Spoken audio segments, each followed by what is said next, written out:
20 साल की उम्र में बाप की वफात के बाद हुक्मरानी संभालने वाला सिकंदर आजम, उसने इस कदर फतूहात हासिल की कि दुनिया आज भी उसे अलेक्जेंडर द ग्रेट यानी सिकंदर आजम के नाम से जानती है। लेकिन क्या आपको मालूम है कि सिकंदर आजम, जो कि अरस्तू का शागिर्द भी था, ये सिर्फ और सिर्फ 32 साल की उम्र में इस दुनिया से रुखसत हो चुका था। 32 साल की उम्र में यानी जवानी में ही इसका इंतकाल हो गया था। और इसके इंतकाल के बाद तकरीबन 6 दिन तक इसकी लाश में किसी किस्म की तब्दीली वाक़या नहीं हुई थी। जब इसकी लाश में किसी किस्म की तब्दीली वाक़या नहीं हुई तो इसके साथ जो सिपाही थे, इसके मानने वाले थे, उनका यह अकीदा बन गया कि भाई इतनी गैर मामूली सलाहियतें एक तो जीते जी इस शख्स ने हमें दिखाई और मरने के बाद इसकी लाश में किसी किस्म की तब्दीली भी वाक़या नहीं हो रही। हालांकि लाश में 1 या 2 दिन के बाद ही तब्दीली आना शुरू हो जाती है, गलना सड़ना स्टार्ट हो जाती है लाश, लेकिन इसकी लाश में किसी किस्म की तब्दीली वाक़या नहीं हो रही थी। तो इसके मानने वालों ने ये तसव्वुर किया कि सिकंदर आजम जो है वो खुदा का बेटा है। इसी वजह से खुदा ने इसको जीते जी भी बेशुमार सलाहियतों से नवाजा कि ये दुनिया फतह करता फिर रहा था और मरने के बाद भी इसकी लाश में किसी किस्म की तब्दीली वाक़या नहीं हो रही थी। अब ये बड़ी इंटरेस्टिंग सी स्टोरी है कि सिकंदर आजम 32 साल की उम्र में तो मर गया, लेकिन इसकी मौत की वजह आज भी मुअम्मा बनी हुई है। किसी को नहीं पता कि ये मरा किस तरीके से था।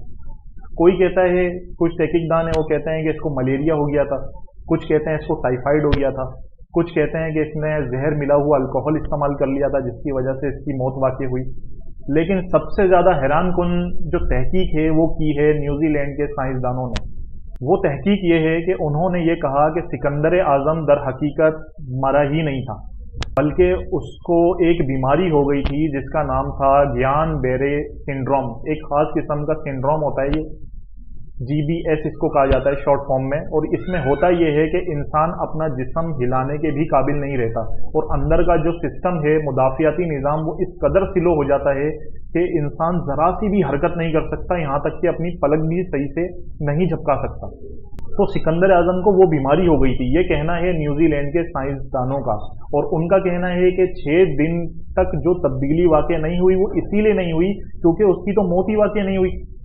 और उस दौर में इतनी कोई जदीद टेक्नोलॉजी भी नहीं थी जिसकी वजह से ये पता किया जा सके कि सिकंदर आजम को ये बीमारी हुई है। लोग तो यही समझें क्योंकि उसका सारा नर्वस सिस्टम, उसका जो निज़ाम था अंदर का, वो बिल्कुल स्लो हो चुका था। इस कदर स्लो हुआ कि उस वक्त जो हकीम थे, इलाज करने वाले थे, वो ये समझे कि सिकंदर आजम की मौत वाक़ई हो चुकी है।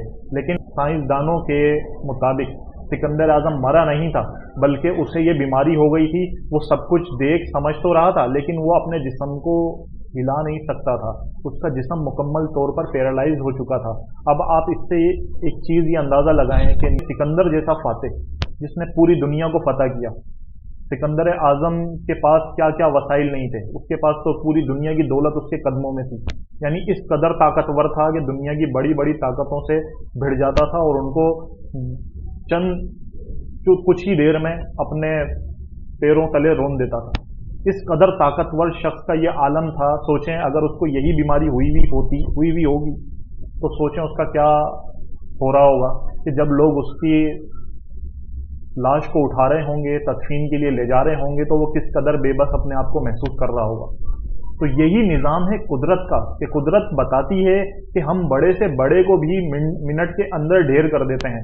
इस वाक़ये से हमें ये सबक मिलता है कि सिकंदर आजम जैसे शख्स को अगर कुदरत ने इस तरीके से बेबस कर दिया तो कोई भी फिर नहीं बचता। मेरे ख्याल से अब कोई भी इस दौर में देख लें, कोई भी इस कदर ताकतवर नहीं है कि जितना सिकंदर आजम था। जब उसके साथ ये कुछ हो सकता है तो अपनी ताकत पर गुरूर करने वाले किसी भी शख्स के साथ कुछ भी हो सकता है। तो इसीलिए अल्लाह ताला से हर वक्त डरते रहना चाहिए कि जब भी ताकत मिले तो उसे खुदा का अतिया समझना चाहिए। ताकत को पाकर खुद को खुदा नहीं समझना चाहिए। तो उम्मीद है आपको ये वाक़या पसंद आया होगा। पसंद आया हो तो ज़रूर लाइक करिएगा, सब्सक्राइब करिएगा।